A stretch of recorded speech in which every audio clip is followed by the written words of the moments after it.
നിനക്ക് അദ്ദേഹത്തെ ഇഷ്ടമാണെങ്കിൽ നിന്റെ ഇഷ്ടം നിനക്ക് തുറന്നു പറഞ്ഞുകൂടി? എന്റെ ഇഷ്ടം നീ രാജേട്ടനോട് തുറന്നു പറഞ്ഞാൽ രാജേട്ടൻ എന്ത് കരുതും? എന്ത് കരുതാൻ? ഇഷ്ടമാണെന്ന് കരുതും.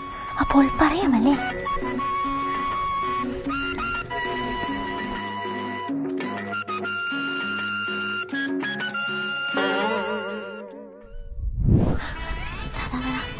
അല്ല, ഇത്രയും കൊല്ലം കാത്തിരിക്കാൻ വേണ്ടി പുള്ളിക്ക് എന്തുകൊണ്ടായിട്ടാണ്? അദ്ദേഹത്തിന്റെ കട്ടത്താടി കട്ട മുടി. എന്നാ കട്ടത്താടിയും മുടിയും പോകുന്നതിന് മുമ്പ് പറ. എറണാകുളത്തല്ലേ? ഞാൻ ഇറങ്ങാം, ഇപ്പൊ ഇറങ്ങാം. Okay okay. Okay okay.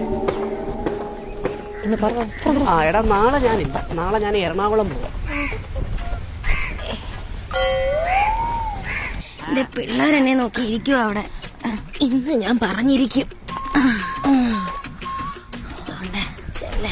രാവിലെ 6 മണിക്ക് എറണാകുളം.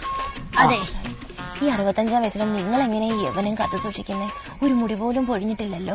എന്റെ മുടിയൊക്കെ പണ്ട് പൊഴിഞ്ഞതാ. ഞാൻ ഈ ഹെയർ ട്രാൻസ്പ്ലാന്റ് ചെയ്തേക്കുവാ നമ്മുടെ എറണാകുളത്തുള്ള കോസ്മെറ്റിക്സിൽ. അത് മാത്രമല്ല, PRP, hydra facial, bridal treatment package, അങ്ങനെ ഒരുപാട് സർവീസ് ഉണ്ട് അവിടെ. അതെ, എന്താ പറയാൻ വന്നേ? ഒന്നുമില്ല. എന്നാ മാറിയാട്ടെ. എന്നാ പോയാട്ടെ. ആയിക്കോട്ടെ. പറഞ്ഞു കോസ്മെറ്റിക്സ്. ഇനി ചെറുപ്പമായിട്ട് ബാക്കി നോക്കാം.